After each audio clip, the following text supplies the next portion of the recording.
The house was quiet, but it wasn't peace that filled the silence. It was the kind of stillness that comes just before something important breaks through.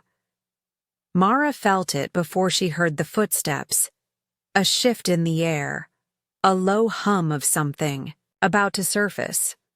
Her son Eli, usually full of wit and noise, entered the room with a heaviness in his eyes that made her heart pause. Something was coming, something he needed to say, and she wasn't sure she was ready to hear it. She held a mug of coffee close to her chest, the warmth spreading through her fingers.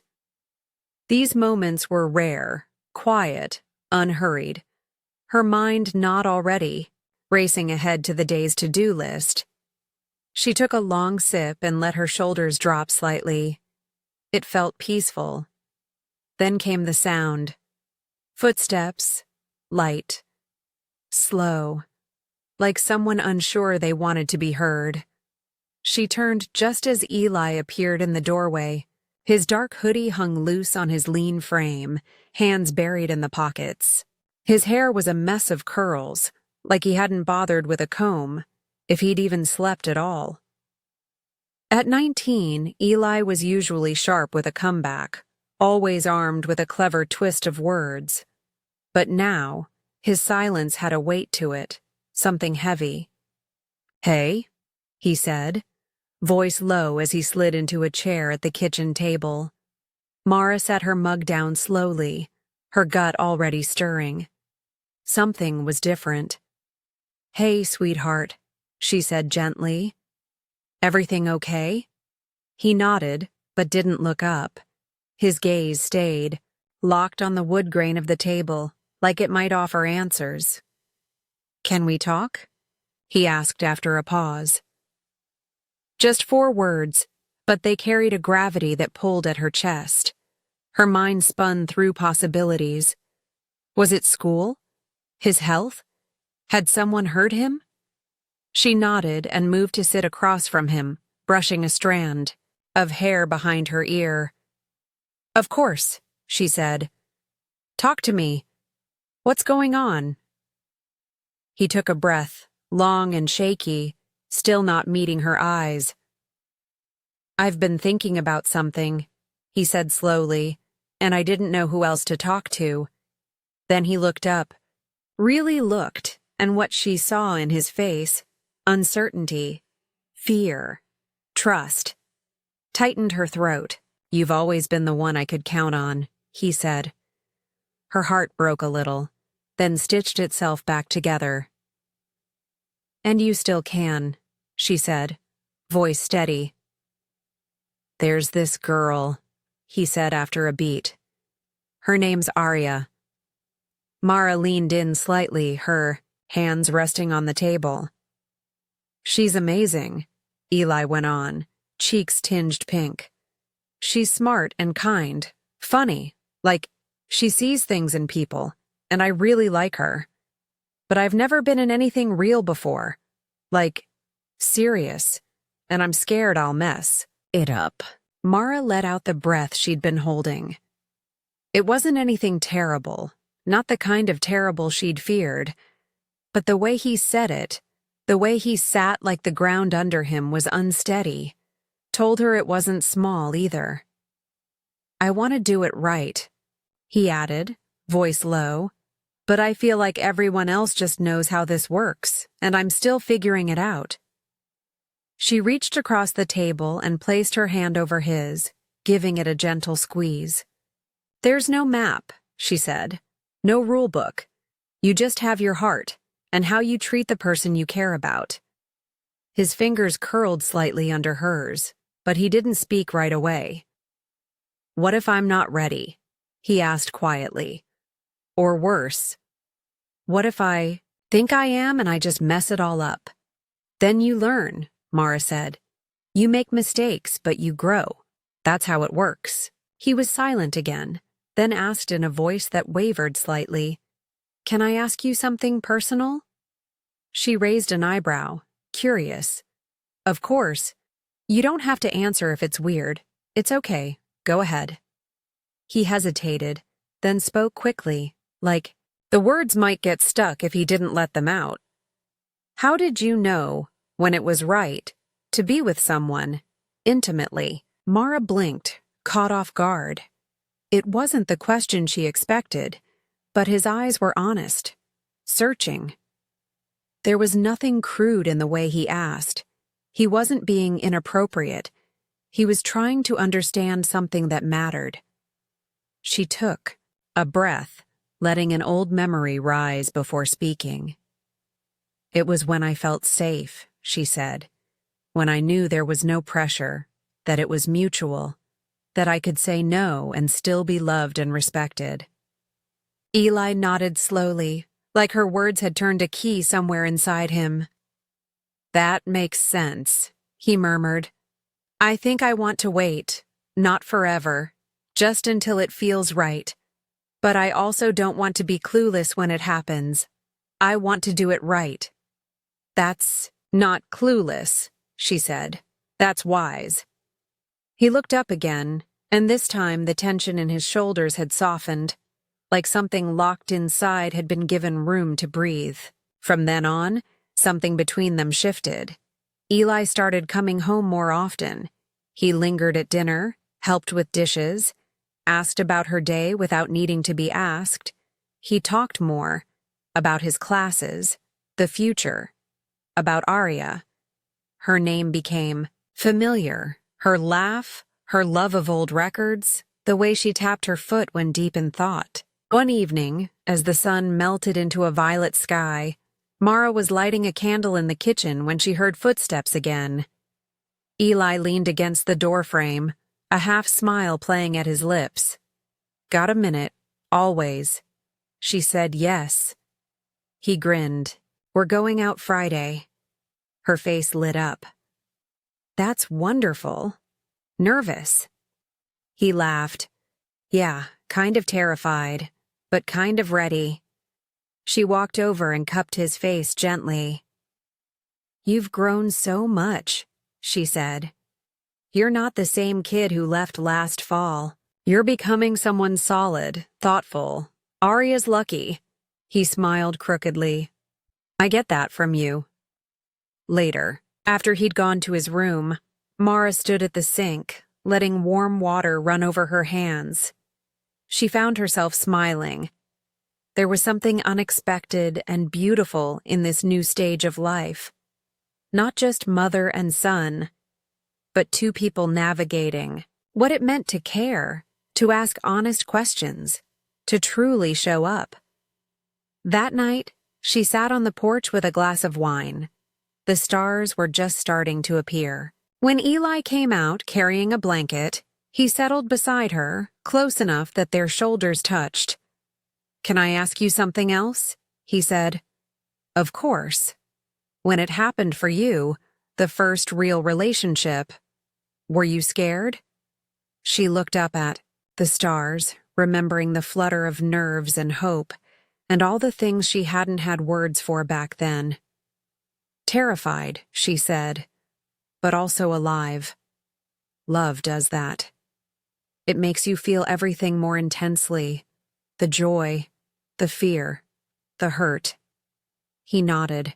Slowly, I think I want that, he said. Even the hard parts. I want something real. She turned toward him, surprised by the quiet courage in his voice. That's brave, she said. He gave a soft smile. I'm learning from the best. Friday arrived with all the nervous buzz of a first date.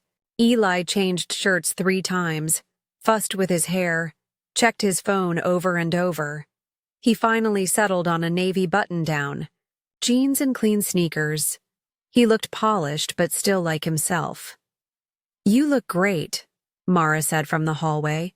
You think she'll like it? I think she already does, she smiled. Just be yourself. That's more than enough. He stepped toward her, emotion behind his eyes. Thanks for everything, he said. I didn't know I could have talks like this with you. I didn't expect it to feel so safe. But now, I don't know what I'd do without it. She pulled him into a hug, her arms strong and sure. Go make a memory, she said, and be kind with her and with yourself. She watched from the window as he drove away. The house was quiet again, but it was a different kind of quiet now. Not empty, just changed. The house felt unusually still the next morning. Mara sat alone at the kitchen table, the light outside, still soft with the early blue of dawn. Eli hadn't come home late, just on time. But he hadn't said much either, just a quiet goodnight mom, and a smile that was equal parts nerves and something else she couldn't quite read. Now she sat with her coffee, the mug warm between her palms, and thought about how fast things were shifting, not in loud, dramatic ways, but subtly, like the changing of seasons, one leaf at a time. She didn't want to hover. She'd promised herself she wouldn't. But she couldn't help the ache that came with letting go. Even just a little. She was about to get up when she heard footsteps. His again, slower than usual. Eli entered the room with his hair still tousled from sleep, eyes heavy but soft. "Hey," he said, sliding into the chair across from her. "Morning," Mara said, watching him carefully. "How was last night?"